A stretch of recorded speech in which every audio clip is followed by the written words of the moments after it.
Hello everybody, welcome back to my channel. It's your girl Whitney, and today, as you can see in the title, I'm coming to you guys to talk about the 5 things that I wish I knew before starting law school. Now, if you guys are interested in this topic and the advice that I have for you, keep on watching. 1 second though, hold on, let's just wait like 1 second. Go down there in the description box, look at my social media, follow me on all of my social medias, mainly Instagram. Follow me on Instagram because that's where I'm the most active. Don't forget to like, comment, subscribe, and turn on your post notifications so you never miss when I post a new video. Thank you guys for joining me today. Now let's get right on into the video. Alright, so boom.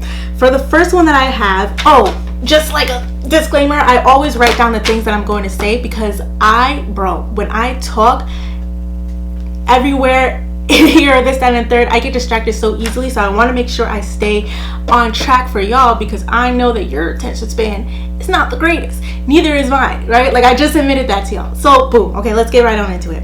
Number 1, do not come into the game complaining. And let me be clear, do not come into the game complaining about being stressed. Bro, we get it. Bro, it's a stressful field. So the reason why I think that you should not dwell on the fact that you're stressed out is because it comes with the territory. You knew what you were signing up for when you took, first of all, you knew what you were signing up for when you studied for the LSAT. That mug is stressful as hell, bro. So like, I don't want to hear nothing when you finally get into what you applied for, when you finally land that seat that you paid for, because the seat deposit is at least $800. The tuition, when you paid that tuition, because you can't walk into them doors until your tuition is paid. When you did all of that and you want to come to your school complaining about stress, listen, no, but like I'm joking around and like, everyone's expecting you to be stressed. Everyone is there to help you out, like the staff and everything. They get that you're going to be stressed. So the thing that I say, the reason why I don't think that you should come into the game complaining is the mindset. If you constantly speak about it, you're going to definitely be stressed. Well, I don't want to say it like that. You're going to be overly stressed. It's going to be hard for you to find some sort of happiness. And also, it's like you're consuming your mind with what's going on. It's okay to take a break here or there. It's okay to not talk about law school. Like, it's all right. It's okay to not talk about your classes. We get that you're stressed. You understand that you're stressed. And so mainly when I say don't come into the game complaining, it's mainly for your mindset. You don't want to start off being like, oh, this is so stressful, blah, blah, blah. You don't want to start off like that. You want to start off on the right footing, and that is not starting off on the right footing. Okay, boom, let's go on to the second one. One thing that I really think that I should stress here is that the way your law school journey is going to go is how you make it, okay? In my experience, my first year after my first semester, I kind of picked up that, hey, it's a lot better for me to move this way than what I was currently or previously doing in my first semester. Everything is new to me. I don't really know how I'm going to retain the information. It's a completely different curriculum. You have to relearn how you learn. You know what I mean? Like, saying that out loud low-key doesn't make no type of sense. It's like, I already know how I learn. No. You have to understand how you learn how to absorb the law. That's what I'm trying to say, because it's like, for me, I need it demonstrated, right? I need you to demonstrate what's going on. I'm going to try it. I need to try it a couple times and then boom, I got it. How do you think that's going to apply when I'm studying crim law? Or how do you think it's going to apply when I'm studying torts, right? Like, I'm not asking to visibly see a accident and what happens after that. Like, what type of negligence is that? Like, you know what I'm saying? Like, that is not feasible in every single capacity.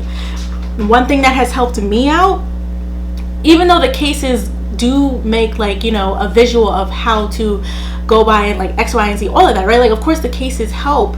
For me, what has helped me out with relearning how I learn, instead of waiting until like October to outline, I started outlining the first day of class.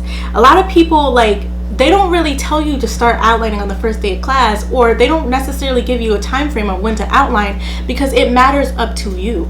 In the beginning of starting law school, for me, everyone was like, outline the way you outline. It's better to do it this way. I'm gonna give you some examples. If this is how you like it, go for it. But everything you do needs to be tailored to the best way that you learn. How are you learning this content? How are you absorbing this content? It's not going to be the same as content that you learned in undergrad. You're not going to learn the same way that you learned in grad school. This is different. This is like a whole different ballpark, dude. Like, once you think you captured a term, it don't matter if you know the definition. Can you apply it? Can you apply it appropriately? Not the way that you want it to be applied. And that's just, I know I can go on a tangent for forever, but that's one thing that I really want to stress to you guys. First, figure out how you learn. How are you absorbing this content? Then move accordingly, right? Like, I'm kind of going into the next part of that. But like, anyways, that'll be a different tip, but you know what, I'll just say it, right? Like, don't allow anybody else to alter how you think, or just because someone else grasp it faster than you do, it doesn't matter. You need to learn the content, because this stuff, with all due respect, this isn't undergrad where you can like learn something and completely get away with it. This stuff is going to follow you for the rest of your career. So with that being said, you need to retain this information. You need to pass the bar exam, right? So like I'm saying, right, like, figure out how you learn. And one thing that I'm trying to stress to you is stick to that, right? Like, figure out how you learn. What is the easiest way for you to absorb the information and apply it, and stick to that. Don't change because anybody else is telling you to change, right? And one thing for me that I've learned is that outlining on the first day actually really works, because when I'm outlining in October and I'm going through the syllabus and I'm trying to put my notes into my outline, I literally could have just started from the first day, because everything that I'm taking from my notes, it's just going to my outline. So that's just a tip for when you're, starting law school. Number 3, it's okay to start as a part-time student. Now listen. When I was first starting law school, or let me put it like this, when I was first entertaining, how do I want to say this? When I was actually applying to law schools, when I was applying to law schools, I never considered part-time.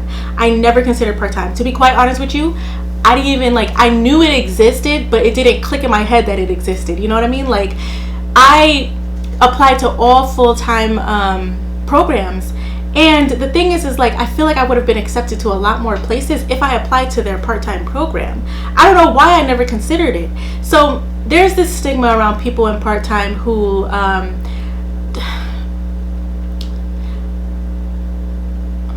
do I want to put this? Some people think that, oh, you're not smart enough to be in the full-time program, so you got thrown into the part-time, or you're only good enough for the part-time. That's not true. What applies to the full-time applies to you, right? Like, it applies to you in the part-time as well. The difference between part-time, in my experience, is one class.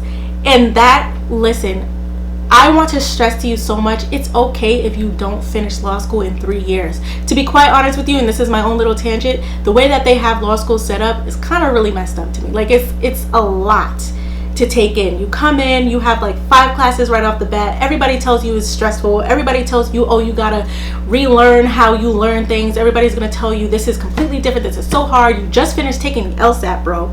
Like, even for people who take years after undergrad or grad school and then decide to go to law school, you are still thrown so much. You're thrown into there and told, if you don't get A's and B's, you're not gonna make it. Like, your GPA needs to be above a 3.4 or you're not gonna make it.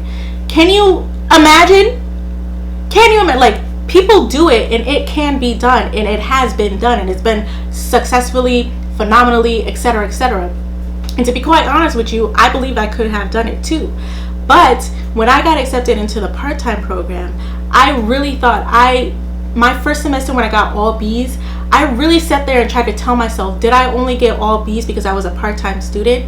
My sister literally had to wake me up and be like, Whitney, you were learning the same content as the full-time students.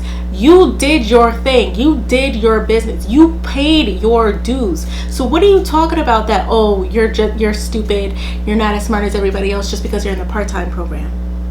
What? Another reason why I say part-time program is because say you want to still work while you're in school. I'm gonna keep it a buck with you. This whole time, you're going to be broke. Like, to be quite honest with you, unless you know you come from money and you just got it and you're good, even if you got a full ride scholarship, you are going to be broke, because not only do you have to figure out where to live, not only do you have to figure out how you gonna eat, not only are you struggling during the summertime, bro, because if you don't go back home during the summertime and you say you go work for a firm that's far away from where your law school is, who's gonna pay for that? Because half the time you're not paid. Like like, I'm not trying to stress anybody out, but the thing is like, it's okay to take it slow. It's okay to go at your own pace. And another reason why I say that is a lot of the times you can transition from part-time to full-time in your next year. A lot of the times you don't have to follow, well, let me say it like this. You have to take the classes that you're required to take your first year. You have to. But in some places you can add another class in your second semester as well. I believe that the part-time program for a lot of schools is a lot more flexible than the full-time program. And by flexible, I don't mean, oh, you're gonna get better grades. I'm not meaning, as far as academic wise, not flexible, right? But what I'm saying is,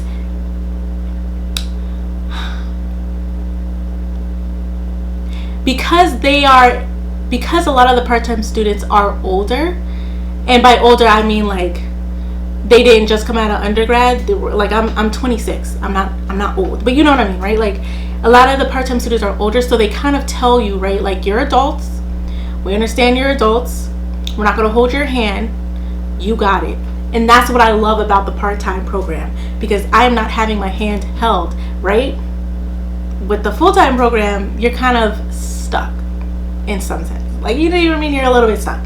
So that's what I have to say about that. Let's move on to the next tip. Number 4, build your community, but do not allow that community to entirely alter or influence how you think. Now, I say this because say you're studying with a group of people and then you are like, you know, everyone seems to be understanding this concept, but you're over here on the side like, I don't think y'all quite got it, or you may be interpreting X, Y, and Z wrong, and this is why. And say it's like 4 of y'all in a group, everyone, 3 people, all 3 of them agree with how X, Y, and Z is supposed to be, but you are the odd one out. Because of that, listen, the point of study groups is to discuss. The point of study groups is to bounce off ideas. The point of study groups is to learn together. But if you believe differently, it does not mean that you are necessarily wrong, nor does it mean that you have to think what this group thinks. I want to stress to you, because of the curriculum, because of what you're learning, because you are studying law, the lines are a little bit blurred, the lines are a little bit gray. Not everything is so black and white, unless you're studying Civ Pro, right? But sometimes, or a lot of the times, you have to stand in your position and explain why you believe what you believe. Because a lot of the exams that I've had literally said, even if you're wrong, I want to see how you got there. I want to see your thought process. Is your thought process correct and then you just reached a different conclusion? What's happening here? That's what law professors want to see. They want to see you upholding your side, telling us what's going on, what's happening in your head, what got you there. Tell me from point A all the way to point Z.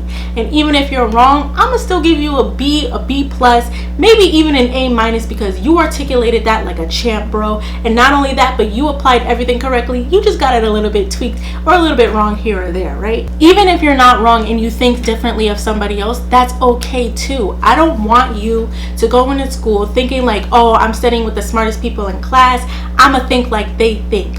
No, that's not how it goes. You need to think for yourself. You need to collaborate with other people. It is very much helpful to have a community, because I think it's better to go through law school with a community rather than doing it alone. But again, I really want to stress to you all, don't allow people to fully influence how you think. And the reason why I say fully influence is because if you dead wrong, let somebody tell you that, hey, you're actually dead wrong and you might get 0 points on an exam if you say that. Like like it's okay to bounce off ideas. It's okay for you to be wrong, especially if you're raising your hand in class and then you give an answer and they're like, nah bro, that's not it. Like, it's okay. It's okay to be wrong. The thing is like, what I want you guys to grasp is that you need to be able to absorb the content and apply the content and be able to articulate it in a way that you understand. Does that make sense? I hope that makes sense. Number 5. Now, this is what I was kind of alluding to a little bit earlier, but I wanted to save this for last because I think this is very much important. Because of the field that we are in and because of just, you know, how important it is to the world, when we come into law school, there's a lot of times where people may feel like they don't belong. Imposter syndrome is a mug. Imposter syndrome can hit you as soon as you come in, or it can hit you a year later into your law school career. One thing I want to stress so much to yourself: stop comparing yourself to other people. Stop comparing yourself to the people that are in your class. One thing that I've learned is like, listen, no, like, I know that I paid my dues. I know that I earned my seat here. Even if she seems like the smartest person in class, even if he seems like the smartest person in class, even if they are sitting there and they know their P's and Q's, I need to worry about me.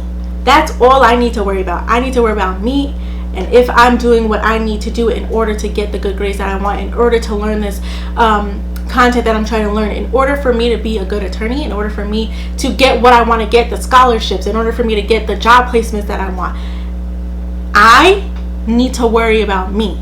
Stop comparing yourself to other people. You're wasting your time. I was in a situation where, like, I literally visibly thought that this person in class was the smartest person in class because they answered all the questions, you know, and the way that they articulated themselves, it seemed like they were very much, you know, that they got it and they got it like that. And then when it came to like finals and they would like tell you, or they told someone else who told me their grades, I was like, what? And I know that sounds bad saying that out loud, but like, the smartest person in class didn't get the top #1 grades in class, right? I'm not saying that, you know, even if that person did get the top grades in class, like, kudos to you. But my thing is like, at the end of the day, you never really truly know what someone else is going through. You never truly really know what it took for that person to gain and to actually understand what was going on. They probably put 8 hours of work every single day to absorb that content. I'm saying to you, it doesn't matter what anybody else is doing. Focus on you. If it takes you 5 hours to read 30 pages and it takes someone else 30 minutes, why are you worried about them? Why are you trying to clock yourself? Why are you trying to finish everything in 30 minutes? Did you grasp what was going on? When you get called on, are you going to be able to articulate what happened in that case? For real, stop comparing yourself, or do not compare yourself to anybody else. Nobody else in your class is going to take your exam for you. So you better do what you need to do. You need to make sure that you are on your P's and Q's. You need to make sure that you are reading. You need to make sure that you're doing everything in your way possible to grasp the content. And that's basically, I guess that's the umbrella topic here that I want to say. Like, don't worry about nobody else. Don't worry about nobody else. Make your friends, you know, bounce off ideas with people, study with other people, build your community. But at the end of the day, do not allow anybody else to think for you. My name is Whitney. Thank you guys for joining me today. I come on this platform to help everyone and anyone, even if it is just one person. I don't just talk about law school. I tell my stories. I talk about my journey. I have a segment here on about Diary of a Mad Black Law Student, bro. If you're interested in that, go head over to my playlist. Also, don't forget to leave me a big thumbs up if you like videos like these and you want to see more of them, and subscribe to my channel. Thank you guys so much. Thank you, and I hope you have a great day.